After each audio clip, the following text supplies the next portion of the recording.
आतंकवाद कुत्ते की पूंछ है जो कभी सीधी होने वाली नहीं। ब्रह्मोस मिसाइल क्या होती है, अभी आपने ऑपरेशन सिंदूर के अंदर इस मिसाइल के पराक्रम की एक झलक देखी होगी, और नहीं देखी होगी तो कम से कम पाकिस्तान वालों से पूछ लेना चाहिए कि ब्रह्मोस मिसाइल की ताकत क्या है। प्रधानमंत्री जी ने अब घोषणा की है कि कोई भी आतंकी घटना अब युद्ध जैसा होगा। अब समय आ गया है जब इसको कुचलने के लिए हम सबको एक स्वर से प्रधानमंत्री मोदी जी के नेतृत्व में पूरे भारत को, पूरे उत्तर प्रदेश को मिलकर के इस अभियान के साथ जुटना होगा। ब्रह्मोस मिसाइल क्या होती है, अभी आपने ऑपरेशन सिंदूर के अंदर इस मिसाइल के पराक्रम की एक झलक देखी होगी, और नहीं देखी होगी तो कम से कम पाकिस्तान वालों से पूछ लेना चाहिए कि ब्रह्मोस मिसाइल की ताकत क्या है।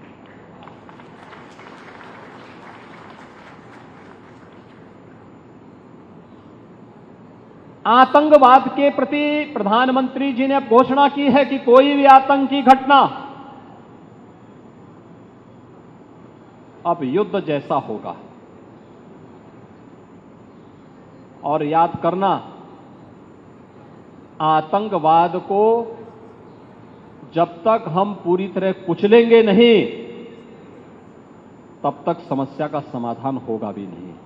अब समय आ गया है जब इसको कुचलने के लिए हम सबको एक स्वर से प्रधानमंत्री मोदी जी के नेतृत्व में पूरे भारत को, पूरे उत्तर प्रदेश को मिलकर के इस अभियान के साथ जुटना होगा। आतंकवाद कुत्ते की पूंछ है जो कभी सीधी होने वाली नहीं, जो प्यार की भाषा मानने वाली नहीं है।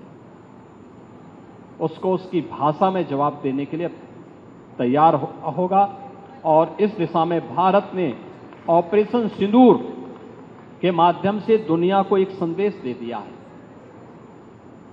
उत्तर प्रदेश के अंदर जो 6 के 6 नोड डिफेंस मैन्युफैक्चरिंग कॉरिडोर के हमारे विकसित हो रहे हैं, इन 6 के 6 नोड पर हमारा कार्य तेजी के साथ आगे बढ़ रहा है। इससे पहले हम लोगों ने कानपुर में, वहां पर रक्षा सेनाओं के लिए जो गोला बारूद बनता है उसके उत्पादन के एक केंद्र का वहां पे शुभारंभ किया था। बहुत बड़ा केंद्र बना है, आप जाएंगे, अत्याधुनिक केंद्र है।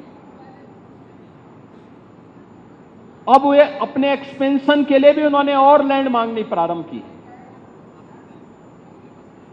लखनऊ में भी आपने देखा होगा कि ब्रह्मोस को जैसे ही 200 एकड़ लैंड दी गई तो अब पीटीसी भी यहां पर आया है। पीटीसी के कार्यों को आपने देखा होगा कि न केवल ब्रह्मोस के लिए बल्कि एरोस्पेस से जुड़े हुए उन सभी कार्यों के लिए उनके द्वारा एक एंकर यूनिट के रूप में यहां पर उत्पादन कार्य अपना प्रारंभ भी किया गया है। लगभग 7 यूनिट यहां पर ब्रह्मोस से जुड़ी हुई एंकर यूनिट भी इसके अगल बगल लग रही है। ये चीजें दिखाती हैं कि जो कभी 2013-14 में भारत के अंदर भारत का जो निर्यात था रक्षा उत्पादन के क्षेत्र में, आज हम उससे कई गुना ज्यादा, यानी कई 100 गुना ज्यादा रक्षा उत्पादन निर्यात भी कर रहे हैं, और आत्मनिर्भरता के साथ साथ दुनिया के तमाम अपने मित्र देशों को इसको निर्यात करके उनकी सुरक्षा की आवश्यकताओं की पूर्ति करने का काम भी कर रहे हैं। किसी भी स्वावलंबी देश के लिए आवश्यक होता है कि अपनी रक्षा आपूर्ति के लिए वह दुनिया के अन्य देशों पर निर्भर होने की बजाय स्वयं उस लक्ष्य को प्राप्त करे।